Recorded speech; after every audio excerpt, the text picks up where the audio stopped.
So today we are going to be looking at conic sections, but in a way different from what it is usually taught to be.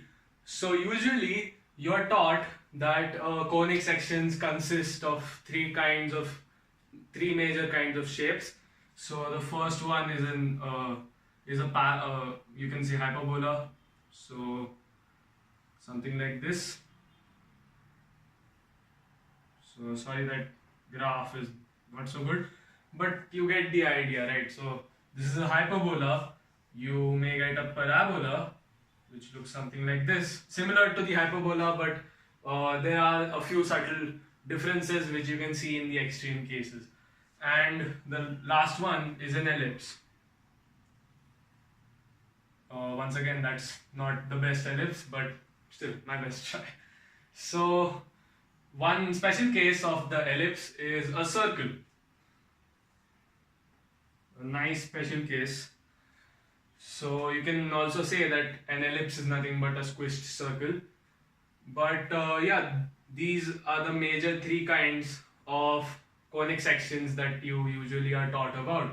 But you are taught about their equations in a way that like if this is the equation of the ellipse or this is the equation of the hyperbola, then what is the position of that hyperbola or that ellipse or whatever in the xy plane, and what are the parameters, like what's the maybe semi-major axis or where's the focus of the parabola or of the ellipse.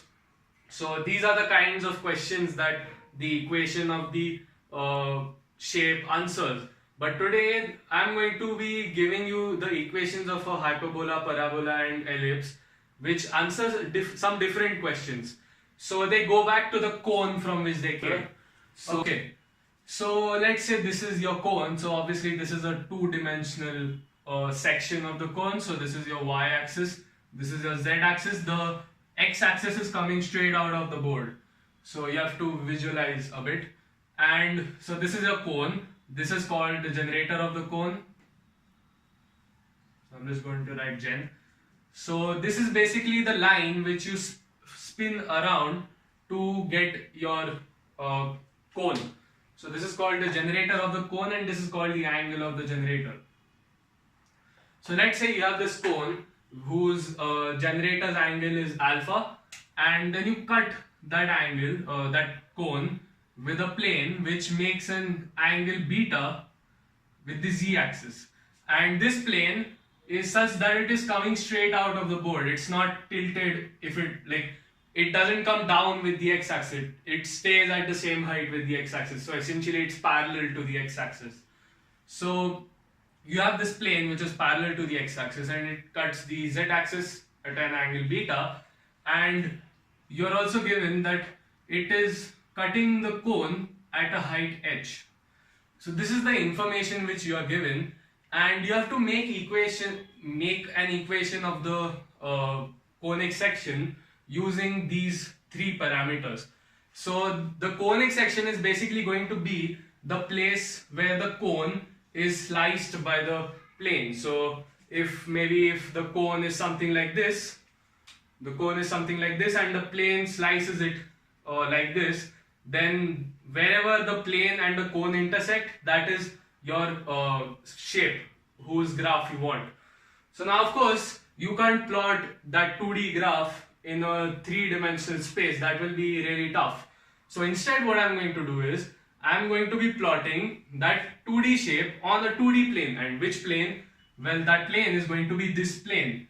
So we are going to be making a new coordinate system on this plane with which you slice the cone, and then on that, using those coordinates, we are going to be essentially finding the equation of the shape, which can be a hyperbola, parabola, or an ellipse.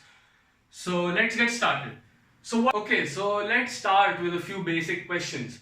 So firstly, we need the equation of the cone and the equation of this plane. In the zy plane, the plane just looks like a line, but it's actually a plane because it comes out of the board along the x-axis. So you firstly need the equation of this plane and the cone to get anywhere, right?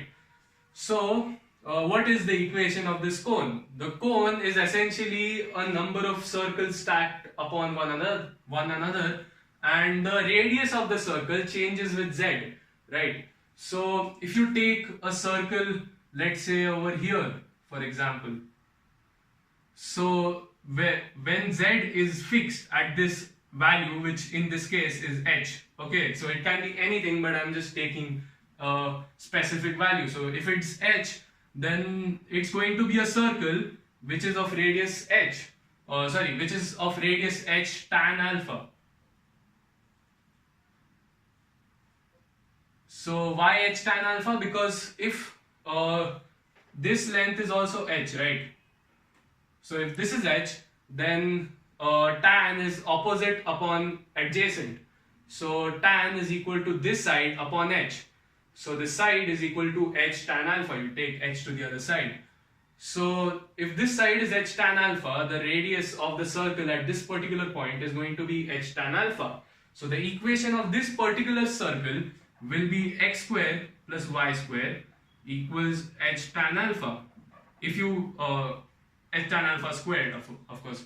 So if you project that circle on the xy plane, then you're going to get a circle of radius h tan alpha on the origin, like with centered at the origin. So this will be its equation.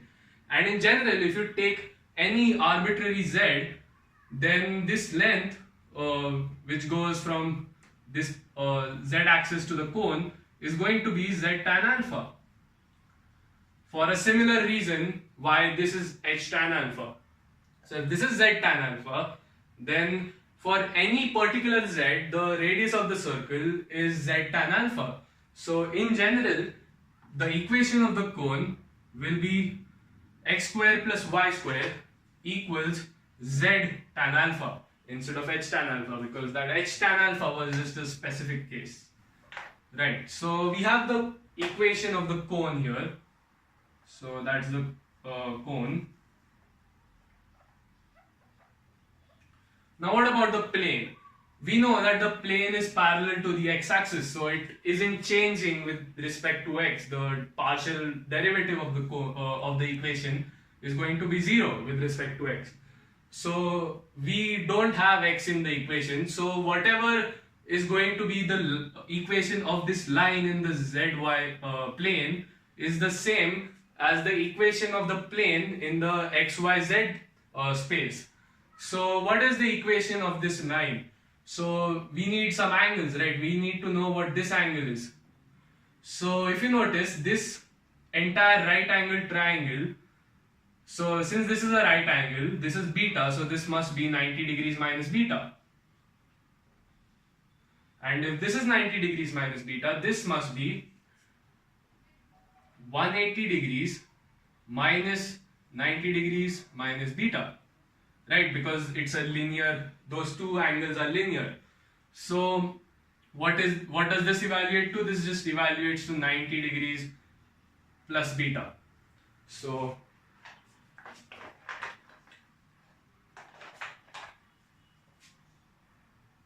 that's 90 degrees plus beta. So what's the slope of this line? The slope of this line is just the tan of this angle. So z is firstly equal to the tan of this angle, which is tan of 90 degrees plus beta times y, and then plus the z-intercept, right? So when y is equal to 0, z is equal to whatever this height is. So let's call that height L. So this diagram is going to get really messy. So that length is L. So it's going to be z is equal to tan of 90 degrees plus beta times y plus L. So what is tan of 90 degrees plus beta in terms of tan beta? So if you go back to your unit circle, then if this is beta, then 90 degrees plus beta is going to be something like that.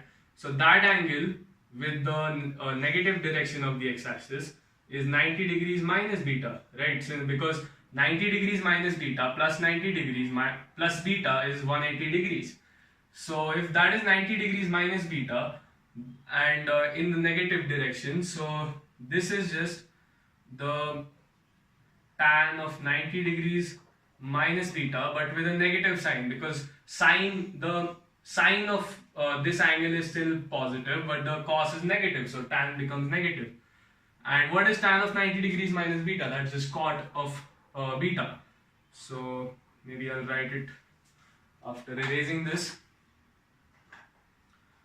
So this entire thing just becomes cot of beta. So that's the equation of z, but we still don't know L. It's pretty clear that we can find L in terms of beta, h and alpha. So for finding that, let's do one thing. If we zoom in on this triangle, this beta triangle, this small one, then it's going to look something like this, with this being the right angle and this side being tan alpha times h, because this is h tan alpha, and this angle is beta, and we want to figure out this. So we already know this part, so L is equal to h plus, let's say, L naught. So let's call that L naught. So we'll write L is equal to L naught plus h. So we have that relation. Now we need to find L naught. So this side is L naught. So if we take the tan of beta, then tan beta is equal to opposite by adjacent. So tan h tan alpha divided by L naught. And since we want to solve for L naught, you can take it to the other side. And L naught is h tan alpha by tan beta. So now we have an equation for L. So L is equal to h tan alpha by tan beta plus h. And you can also take h common. So let's plug that in our equation right here.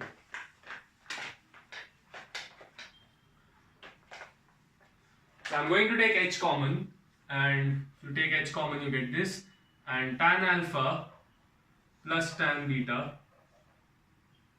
the entire thing divided by tan beta. So what I did was basically tan alpha by tan beta plus 1, you take the common denominator, and then it becomes tan alpha plus tan beta by tan beta. So this is your equation of the plane. So that's your plane. And now we need to define our new axes, right? Because in the beginning of the video I said that we are going to be defining a pair of, like, a new coordinate system in which we are going to be plotting a graph. So we need the equation of those two axes in this space. So I'm going to say that my x-axis is going to be coming straight out of the board, with this being the positive side. So the outer side of the board is the positive x, you can say x1 and y1. So I'm going to be defining x1 axis and y1 axis. So my x1 axis is going to be coming straight out of the board. So it's going to be parallel to this x-axis, and it's 0. So I'm going to be defining this point as 0, 0 in x1, y1 coordinate system. So this is the origin of my new coordinate system, and my x1 axis is going to be coming straight out. And so basically, since it's parallel to the x-axis, I can say that the x1 coordinate is going to be equal to the x coordinate. So you pick any point in the space, or specifically on the plane, because our coordinate system is going to be on the plane and not in the entire space. So if you pick any point on the plane, whatever the x coordinate of that point in the plane, that will be the same as the x1 coordinate, because the axes are parallel and their origins are the same. And what about the y1 axis? So I'm going to be defining the y1 axis such that this is the positive direction of y1, so this is y1 plus, and this is the negative direction of y1, so y1 minus. So how do we find the y1 coordinate of any given point on the plane using the x, y and z coordinates of that point? So for that we need to be a bit smart, and we also know that the origin of the y1 axis is going to be over here. So I'll draw that diagram once again with just, okay, so I have drawn this coordinate system over here with just the important stuff labeled for now.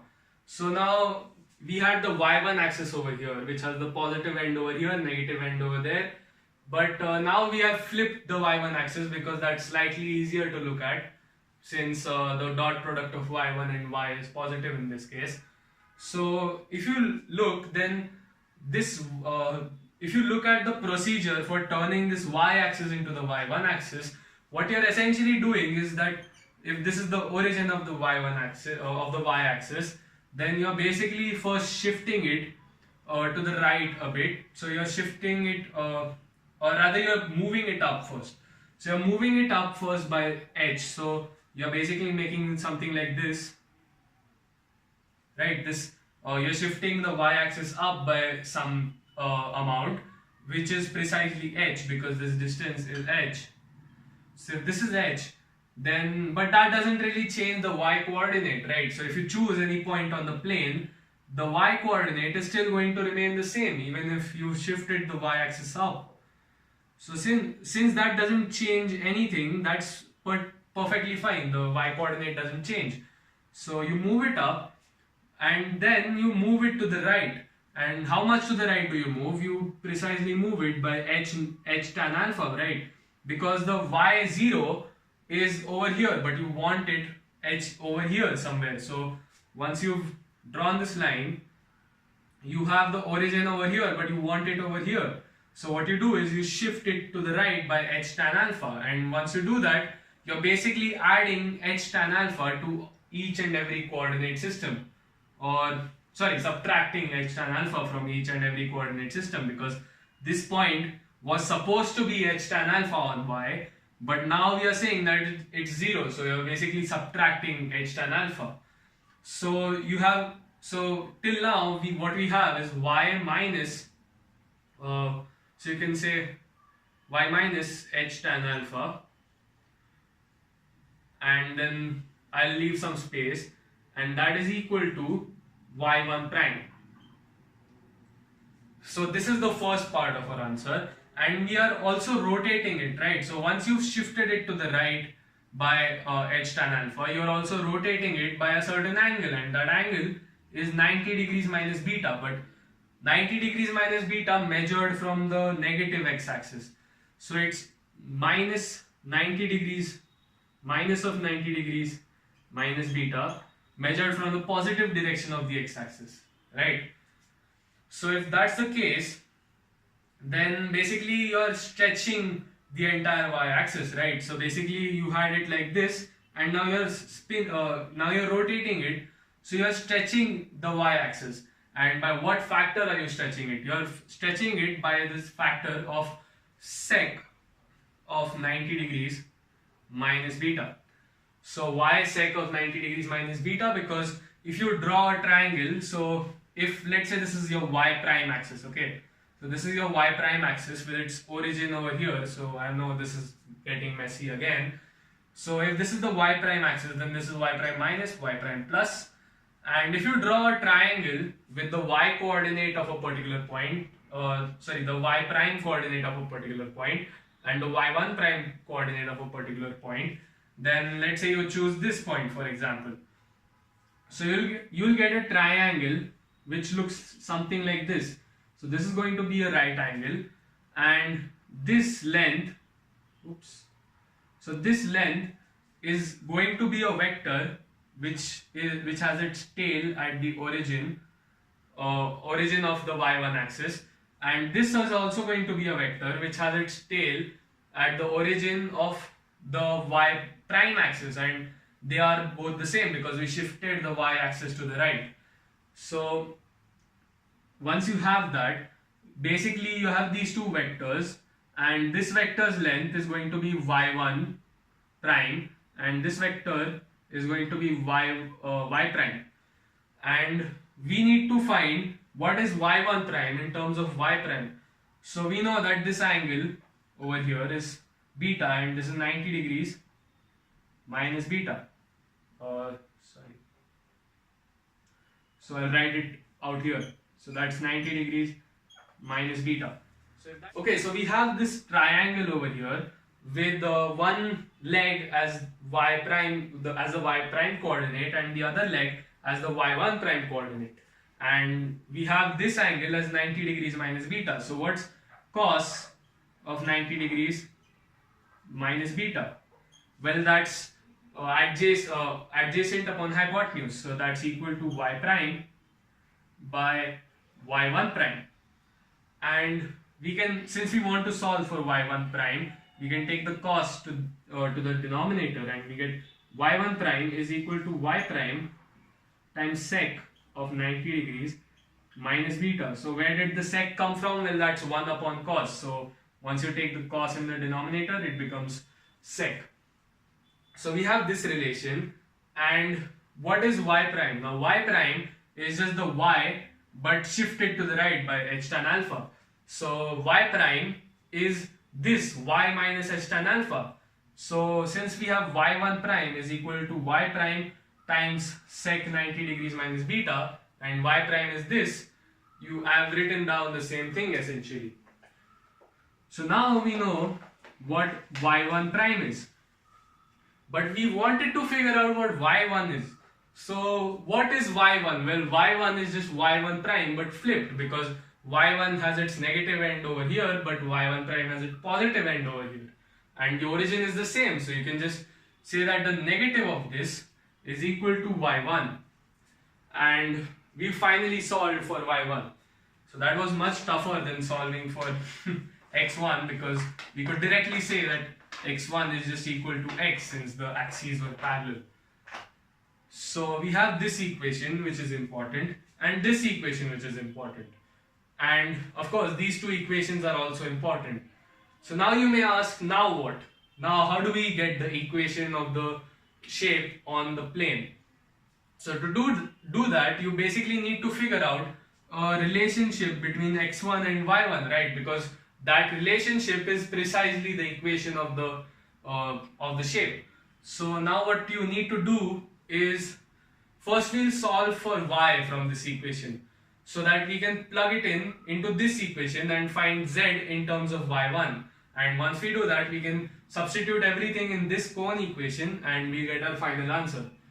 So what is y? So firstly we need to take this negative sign to the other side, and then we'll divide by sec 90 degrees minus beta. But what is sec 90 degrees minus beta? That's just cosec of beta. So this is cosec of beta, and once it goes to the other side, it's going to be minus y1 divided by cosec of beta. But what is 1 upon cosec of beta? That's just sine beta. So you can say that this is going to be minus y1 times sine beta once you take cosec to the other side. So you have this, and now to solve for y, you basically need to take h to the other side. So you have y equals h tan alpha minus y1 sine beta. Right, so that's your final equation for y1. And now for y in terms of y1. And now, okay, so the last time I recorded this part of the video, I made a small mistake, so I have to record it again. So that's why I'm wearing a different shirt and the lighting is a bit different. I hope you don't mind. So let's continue. So a while back I said that z is equal to y cot beta plus blah blah blah, but it's supposed to be minus y cot beta plus blah blah blah, because I showed you in the derivation why it's supposed to be minus, but while writing the equation I missed that minus sign, so now I'm correcting it. So now all we really have to do is plug in this and this into the cone equation. And why are we doing that? We're just doing that so that we can find a relationship between y1 and x1. So we had two equations to work with, the cone equation and the plane equation, and wherever the shape is, it's going to satisfy the cone equation as well as the plane equation, because it's on the intersection of those two. So now what we are doing, we've already utilized the cone equation, the plane equation by using this, but now we have to use the cone equation. So let's do that. But before that, we need to get z in terms of y1. Here we have z in terms of just y. So let's plug in this into this equation first. So z is equal to, now y becomes this entire thing, so negative of h tan alpha minus y1 sine beta, the entire thing times cot beta plus h. So now I'm going to open up this bracket, plus h tan alpha, and now tan alpha by tan beta is the same as tan alpha cot beta. So like that. And now if you notice, if you open up this bracket by distributing this minus and the cot beta, then here you're going to have minus h tan alpha cot beta, which is going to cancel out with this nicely. And similarly, this minus will become plus, and sine beta is going to cancel out with cot beta to give cos beta, because cot beta is cos beta by sine beta, so cos beta by sine beta times sine beta is just cos beta. So this is cos beta. So z is equal to y1 cos beta plus h. And now let's plug in everything into this equations, into the cone equation. So this, and this. So we are plugging these three into this equation. So let's do that. So x1 squared plus now y squared becomes this entire thing squared. So h tan alpha minus y1 sine beta entire thing squared, and then we have that equals z square tan square alpha. So I'll write the tan square alpha over here, and then z square becomes this entire thing squared. So h plus y1 cos beta squared. And now we have to open up the brackets because there are going to be some nice cancellations. So you'll have x1 square plus, now this becomes h square tan square alpha plus y1 square sine square beta minus 2h y1 tan alpha sine beta, and that equals h square tan square alpha plus y1 square cos square beta tan square alpha, and we have one more term which is 2h y1 cos beta tan square alpha. And now this and this cancel out nicely. And now let's take everything to the LHS. So we have x1 square plus, now the coefficient of y1 is going to be sine square beta minus cos square beta tan square alpha. So y1 square times sine square beta minus cos square beta tan square alpha. So it's plus over here, so you take it to the other side, it becomes minus. And then from here I'm going to take minus 2hy common because we have that over here as well. So minus 2hy1 tan alpha sine beta plus cos beta tan square alpha. So I took minus 2hy1 common because once you take this to the other side, once again this plus will become a minus, and that minus comes common over here. And now if you notice, we have tan alpha and tan alpha on both those terms, so you can take tan alpha common like that in a shortcut way, and that entire thing equals 0. So we get that this entire thing is equal to 0. So basically we have a quadratic in x1 and y1. So now you may be thinking of the quadratic formula to get a function in y1, a function in x1 which is equal to y1, but we are not going to be doing that, because if you don't do that, it's actually easier to find the shapes hidden in this equation. So firstly, we can do one thing, which is look at this separately.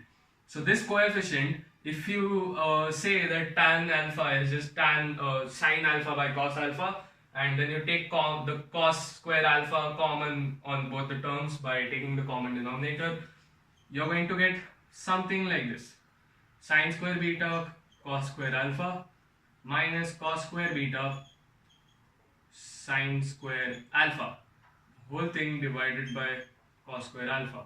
So you can see, if you divide this term by cos square alpha, you just get sine square beta back, and if you divide this term by cos square alpha, then this sine by cos will become tan. So these two are the same things. And now since we have a difference of squares, we can actually factorize it nicely. So I'm going to be lazy and just do that. Times sine beta cos alpha plus cos beta sin alpha. So this is what we get, and if you notice, this thing is just the formula for sine of beta minus alpha, and this is the formula for sine of beta plus alpha. So we can write this as sine beta minus alpha times sine of beta plus alpha, entire thing divided by cos square alpha, which is nice because it's a nice simplification. So we can actually put this into here. Right, so this is what we get on this term, and if you realize, we can do a similar simplification over here as well. So this thing is just sine beta cos alpha plus cos beta sin alpha, entire thing divided by cos alpha. Because if you divide this term by cos alpha, these two cancel out and you just get your sine beta back. And if you divide this term, then you get sine alpha by cos alpha, which is just tan alpha. So that's equivalent to, now if you realize, this is once again the formula for sine of beta plus alpha. So we can write that sine of beta plus alpha by cos alpha. And now once again we can plug this into here. Okay, so now we are ready to look at some special cases. So the first special case is when beta is equal to 90 degrees. Because if beta is equal to 90 degrees, then this and this is purely in terms of alpha, because sine of 90 degrees minus alpha is just cos alpha. Similarly, sine of 90 degrees plus alpha is also cos alpha. You can check on the unit circle. And similarly, this is also going to be cos alpha. So we'll get a nice simplification, which is going to be x1 square plus y1 square. And now this thing just becomes cos alpha times cos alpha by cos square alpha, which is just 1. So we don't need to change anything in that. And then we have minus, this becomes, so this is tan alpha, and then this becomes cos alpha. So these two cancel out. So you will get tan alpha times 2hy1. Because these two cancel out, this is just cos alpha. And this is equal to 0 for beta equal to 90 degrees.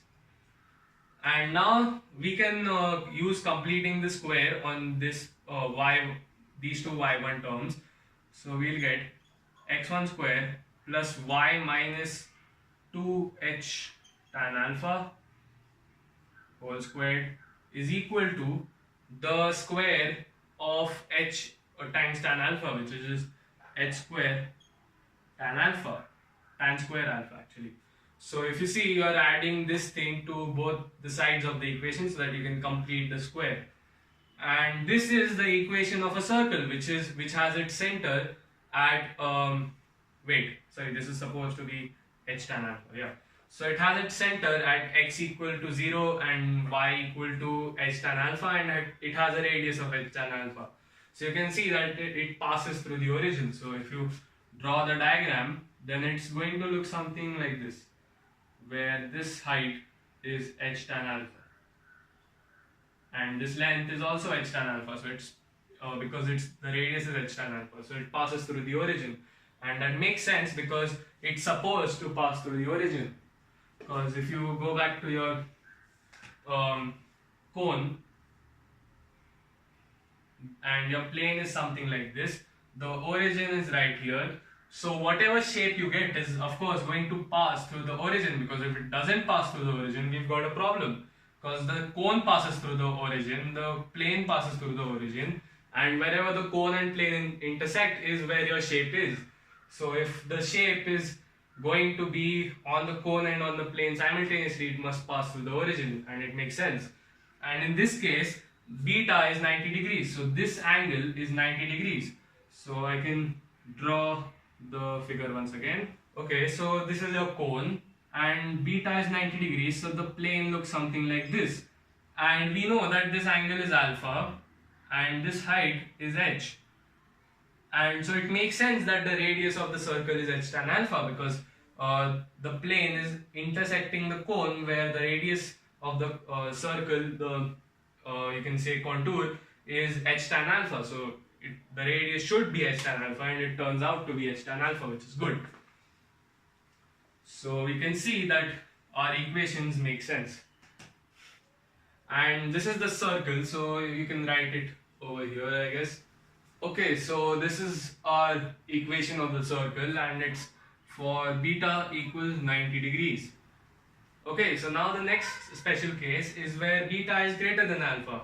Because if beta is greater than alpha, then we know for sure that this term and this term must be positive and this term must be negative. And that makes a difference because if you have x square minus y square, you'll get a different graph. And if you have x1 square plus y1 square, then that will give you a different graph. So this whether beta is greater than alpha or less than alpha is an important thing. So this term is greater than, like this term is going to be negative irrespective of whether beta is greater than alpha or beta is less than alpha or beta is equal to alpha, because beta plus alpha will always be in the second, either in the first quadrant or in the second quadrant, and sign is positive in both quadrants. And once again, tan alpha and cos alpha are also positive. So now in this case, we are going to get a new shape, and to derive the equation for the new shape, I am going to be taking this entire thing common from these two terms. So I am going to say sine beta minus alpha, sine beta plus alpha by cos square alpha times y1 square minus 2hy1. And now for this term, we are going to be basically dividing by this thing, right? So this you'll have tan alpha sine beta plus alpha by cos alpha times the reciprocal of this. So you will have cos square alpha by sine beta minus alpha and sine beta plus alpha, and that is equal to 0, and we close the bracket over there, and now you can see we get some nice cancellations. Okay, so now we can complete the square on this term. So what we can do basically is we can add and subtract some stuff. So sine beta minus alpha, sine beta plus alpha divided by cos square alpha, right? And now that's common, and I'm going to say y1 square minus 2hy1 tan alpha by tan alpha cos alpha by sine beta minus alpha. And now I'm going to add and subtract the square of this, so h times this, so sorry, square root of that. So I'm going to add, square, my bad. So h square tan square alpha cos square alpha divided by sine square beta minus alpha. And now the subtracting part, I'll do it on the other side of the equation. So we had 0 initially. Now I'm going to add this thing over there, but instead of just adding this thing, I'll have to add this thing times this thing. So we'll have h square tan square alpha by sine beta minus alpha times sine of beta plus alpha. So basically if you multiply these two, then the sine beta minus alpha will cancel out, 1 sine beta minus alpha, and the cos square alpha will cancel out, and you get this. Now we can make a nice cancellation by saying that tan square alpha cos square alpha is just sine alpha, because tan alpha is sine square alpha, because tan square alpha is just sine square alpha by cos square alpha, so they cancel out. And similarly here you can say, oh, this is just sine alpha. And now the nice thing is this is a perfect square. So maybe I'll write it over here. So continuing from here, so you'll have x1 square plus sine of beta minus alpha, sine of beta plus alpha, entire thing divided by cos square alpha times y1 minus this thing, right? So y1 minus h sine alpha by sine of beta minus alpha squared, and that's equal to this thing, h square tan square alpha sine beta plus alpha sine beta minus alpha. Right, so that is our equation. You can cross check, because if you square this, you're going to get this, and yeah, that's our equation. But now this equation looks familiar, and particularly it looks like an ellipse equation, because you have x1 square plus y minus something squared is equal to something squared, but you have a coefficient over here for the y1 term, but you don't have the same coefficient in the x1 term. So that is highly suggestive of an ellipse, because an ellipse is basically a squished circle.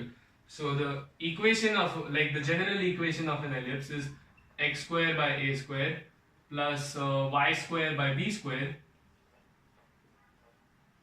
is equal to 1, or you can also write it as x square by b square plus y square by a square is equal to 1. So a is the semi-major axis length and b is the semi-minor axis length. So basically, if you have an ellipse like this, so this length is the longer one, so this is the semi-major axis, so this is a, and this is the shorter one, so this is b, the semi-minor axis. And similarly, if you flip it around, then you will have something like this, where this is b and this is this is a and this is b, because this is longer. So if a is aligned with the x-axis, then you have a in the denominator of x, and if it's aligned with the y-axis, then you have a in the denominator of y, and same for b. So this is the equation of an ellipse, and now we need to figure out what a and b are. So in this case, I'll tell you guys that our semi-major axis is aligned with the y-axis, so you guys can figure out why that is. So I'll leave that to you guys. So we have the equation as x1 square by b square plus y1 square by a square is equal to 1. We need to figure out what a and b are, but we don't have 1 on the RHS, so we need to divide out by this thing. So we can also write this equation as x square a square plus y square, so x1 y1 actually, y1 square b square is equal to a square b square. So you just take the common denominator, and then you get a square b square in the denominator, you take it to the other side. So we have something like that over here, but don't go too fast, because you may see that x1 square's coefficient over here is just 1, so you may say that a is equal to 1, but that's not the case, because on the RHS you must have the product of a square b square, but here if you multiply 1 with the square of this, you're not going to get this. Right, so we need to figure out what a and b are. So for that, we'll be using the we'll be dividing out by this thing in the RHS, so that we get something in the denominator, and then we can pattern match and find what a and b are. So we don't actually need to do the entire division. You can just do it in our head. So if you divide x1 square by this thing, then in the denominator, so basically you will have a or b actually, b is equal to h square tan square alpha sine beta plus alpha by sine of beta minus alpha, but this is not b, this is b square. So why is this? Because if you divide out by this, then you will have this entire thing in the denominator of x1, so that is our b. So b square is equal to this. So we take the square root on both sides, we get rid of this, and now we can say that b is equal to h tan alpha square root of sine beta plus alpha by sine beta minus alpha. Right, and now we need to figure out what a is. So for that, I'll get rid of some stuff and I'll be right back. Okay, so now for finding a, we need to divide this thing by this thing and take the square root. So let's do that. So a square is equal to this divided by that. So you have sine beta minus alpha, or wait, it will actually be this divided by this, my bad. So it's going to be h square tan square alpha sine beta plus alpha by sine of beta minus alpha, and then we divide by this. So basically you take the reciprocal times cos square alpha by sine of beta plus alpha sine beta minus alpha. So I don't have enough space there. Right, so now we are going to have some nice cancellations because that and that cancel out, and now tan square alpha cos square alpha will become just sine square alpha, and we take the square root of the entire thing. So basically we get that a is equal to h sine alpha by sine beta minus alpha, because these two will multiply out and give you sine square beta minus alpha. So we can get rid of this and just write that result. That is a and b. So this is the semi major axis SMA, and this is the semi minor axis. So you can say SMI. So if you have the ellipse, as I said, it's going to be something like this. So not the best ellipse, but for now, for our purposes, it's good enough. So A is the semi-major axis, so you'll have A over here, B over here. So I'm assuming that this is longer than this, although it doesn't really look like that. But yeah, so that's A and B, and that's your ellipse. So we can say that this is the equation of the ellipse.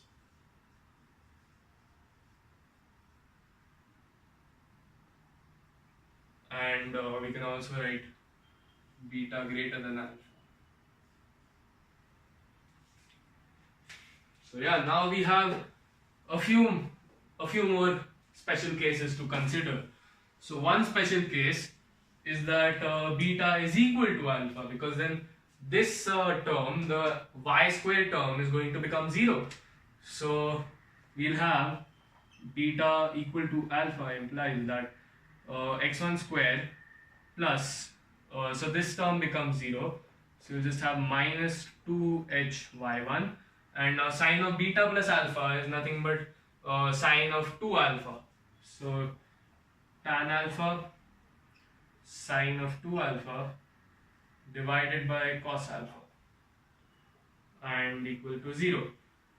So now we can also make a few simplifications over here, because sine 2 alpha is just 2 sine alpha cos alpha. So we can cancel this and this, and this becomes 4. So we have x1 square, and now we can take this to the other side, so that equals 4hy1 tan alpha sine alpha. So you can take all of this to the other side, so you'll get x1 square divided by 4h tan alpha sine alpha, and that is equal to y1. So we can see that this is the equation of a parabola, because it's a quadratic, and particularly it's a parabola which passes through the origin, because if you see, this has no constant terms and no linear terms. So it's going to be a parabola which looks something like this, an upward parabola, which makes sense because if you go back to the diagram, it makes sense that we get something like this. And this is the factor by which it's squished. This is the main part of 1 upon 4h tan alpha sine alpha.